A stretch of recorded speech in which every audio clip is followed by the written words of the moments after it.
Extra, tell all about it. It's Dave's Big Dictionary.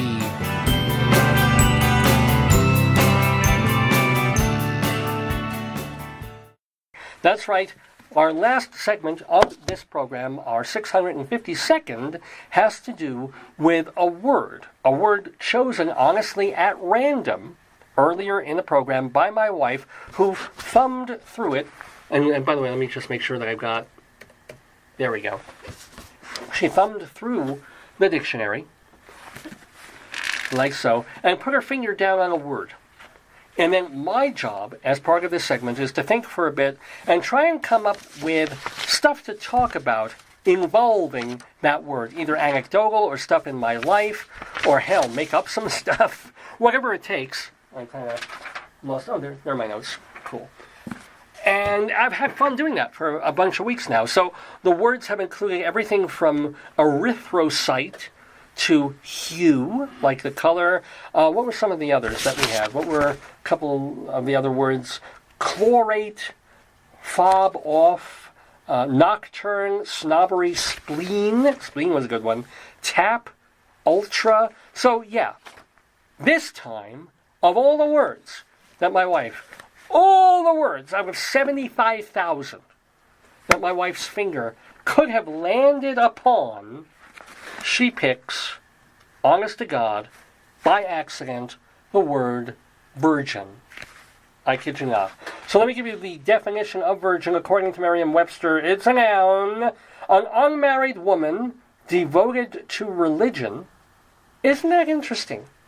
That is the first definition. Which comes even before, well, a woman who doesn't come, an unmarried girl or woman, especially the mother of Jesus, or actually the fourth definition of virgin, all the way down, is a person who has not had sexual intercourse. How interesting that is the fourth definition down on virgin, and also it can be an adjective, as in free from stain, which, none of my underwear is virginal. I can just say that. What else? Chaste, befitting a virgin, modest, and of course I can't read this without glasses now, but it's fresh, unspoiled, not altered by human activity, like a virgin forest, and also initial and first, our virgin expedition, as it were. So there's our word. That is our Dave's Big Dictionary word for the week. So how am I going to put my big dictionary into a virgin? How will I do this? Well, a couple of things I want to talk about, and no, I'm just not in the mood or the mode or any kind of temperament to talk about how I lost my virginity. Nope, not even. Just be aware, I've been married for 20-something years. I did, a long while ago. It was fun. I was happy to do it. And then, let's leave that aside. What else can I talk about the word virgin, though? I can talk, well, something that and people have talked about this idea, what the hell? What is it with olive oil? Okay, I know, you wanted me to talk about sex, but I'm talking about olives, because I love you. So, virgin olive oil, extra virgin olive. I had to look it up before, because what the hell is this? You pay more, obviously, for the extra, and the virgin. What is it? It's olives. You take an olive, you smush it, and you get juice out of it, and then you cook with it. So what the hell's the difference between olives and whatever? Olives, what do they do? I mean, it's not as if they take olive oil, and then they mix it with sugar and bay leaves and lard, and then that's not olive oil anymore. But what they did is apparently, and you all know this, I guess, the processing of what they do to get the juice, the oil, out of the olives. So when they do it with the virgin or the extra virgin olive oil, they press it, and it's pure, and it goes in, and it's darker, and apparently it's less acidic. No, I hear Rabbi Solomon outside the door saying less acidic than the other types of olive oil. It's a more literally pure, virginal kind of olive thing. Whereas olive oil that's pressed and pressed again tends to be more acid, it tends to be lighter in color, and you don't get as intense an olivey flavor in your olive oil. So that's why people pay more for the extra virgin as opposed to just the virgin, which has a little more processing, as opposed to regular olive oil. Who knows what they do from that? Maybe geese swallow the olives and they have to take the goose shit and turn that into olive oil. Not sure, but it's got more stuff going on between the physical fruit and the stuff that you put in the pan and cook with and put on your salad. So that's my take on virgin olive oil. Since I don't like olives to begin with, I don't care. It's nothing to me. I would happily cook with corn oil. I love corn. Sunflower oil, safflower oil. For me, those taste better. But for people who care about this sort of thing, there you go. Okay, not that much to say about... I thought I'd have more interesting things to say about virgin olive oil. I guess I don't. I would say that at some point, after all these years, she should probably put out for Popeye. You know, he's waited, he's fought for her honor against Bluto again and again. It's time for olive oil to at least get to, like, third base. Yeah. I understand she's probably afraid of Popeye's hand because he's got all those muscles and she's pretty tight and thin. But not going there. Okay. What else do I want to say about the word virgin? What else can I possibly... Oh, another confusing thing. So I didn't know what the hell, up until like moments ago, the difference between olive oil and virgin, extra virgin olive oil was.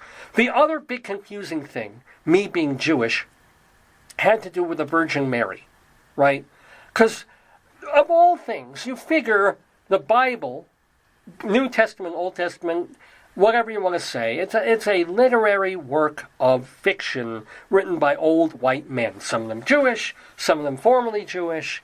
It's just, got some good ideas in it, but really don't necessarily believe that God up on Mount whatever the hell it was, Ararat, wrote it.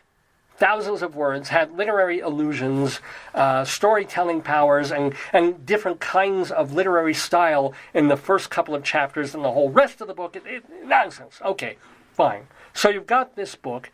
You would figure that the people who are telling the story of Jesus, in whom I do not believe, but if you're crafting a story, why would you name two people with the same first name? There's so many other names out there. Right? There's only one Moses, only one Nebuchadnezzar. Right? It's not like Nebuchadnezzar Jr. I mean, you have one, and then that's it. But somehow, whoever wrote the New Testament thought, you know what? Let's have two women, and they're both important to this person's life, and we'll call them both Mary. Let's make this really interesting, because one of them gives birth to the Savior, and one of them is like the girlfriend of the Savior. We'll call them both Mary. And then you got the Virgin Mary. And it's like, what the hell? How is she...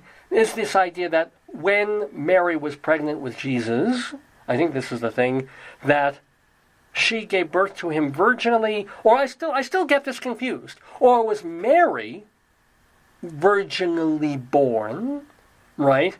And she and Joseph actually had Jesus together. I should have looked this up. Now I've forgotten this. Hold on. I'm going to look up the Virgin Bloody Mary. No, Bloody Mary is a very different thing. Virgin Mary. Here we go.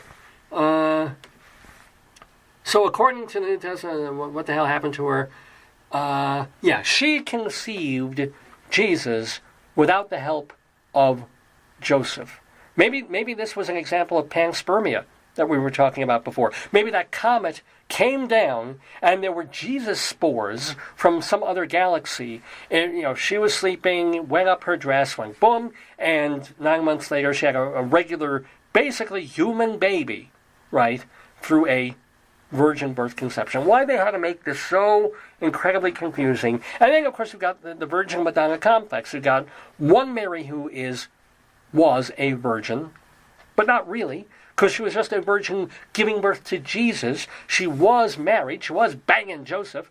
And then you've got the whore who became just a good friend of Jesus, a little bit kinky. She apparently washed his feet. She had a foot fetish of some sort. So, I can't deal with all this confusion. Just next time anybody writes a Bible, whether it's the Mormons, whether it's the Muslims, whether Jews add some more Apocrypha, or they find more Dead Sea Scrolls, don't tell me there's another Solomon. Don't tell me there's another David in the book, or another Abraham.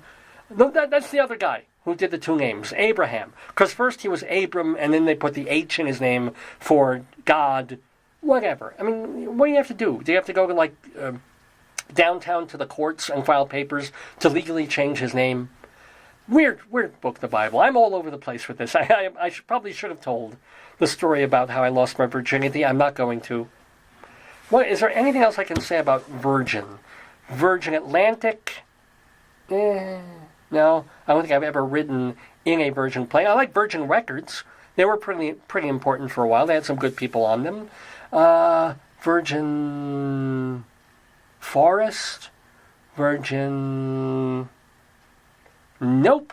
I'm coming up chaste in my brain. I'm coming up empty on this one, although I guess I could talk a little bit about the idea of chastity and this sort of just say no, just be careful idea, or these girls who take these vows when they're 14, 15, 16, or what have you, where they vow they're going to remain chaste, they're not going to have sex, they'll do everything else.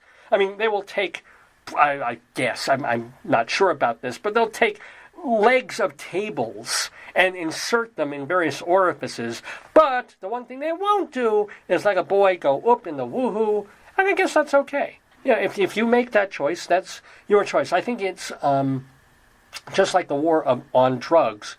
It's naive, at the very least, to think that you can tell a 15, 16, 17-year-old under peer pressure from friends to say, don't try marijuana, don't try that, don't do that. If anything, that will only move them to at least try something once or twice every single time. I mean, really the thing is to monitor them and to make sure that they're not doing it every weekend and getting addicted and going with the wrong people and doing it the wrong way.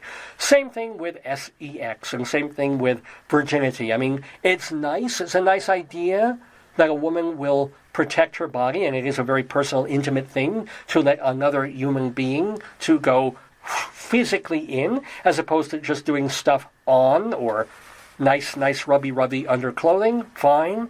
But to mandate that or to assume that kids are just going to be able, when they've been out, when it's prom night, when they're getting really close together, when they're doing foreplay and all sorts of other things, to suddenly stop and say, woohoo, no, it's just not.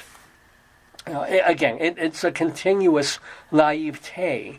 You can hope and you can tell your kids, hey, abstinence, it's a great thing. Really recommend it. You don't want to do something that you'll regret. Wouldn't it be wonderful if you really wait until the right person or till marriage, if that's the right thing for you? Or, until you find the right sheep on the farm and you're like, ooh, that's the one. But, I'm for abstinence, but I cannot promote it. I cannot push it. I promote a common sense approach to that and drugs and guns and, of course, potatoes. I hope that made some sense in our Dave's Big Dictionary segment of the Dave's Gone By radio program of the stream, live with you here on this Saturday, May 26th, 2018.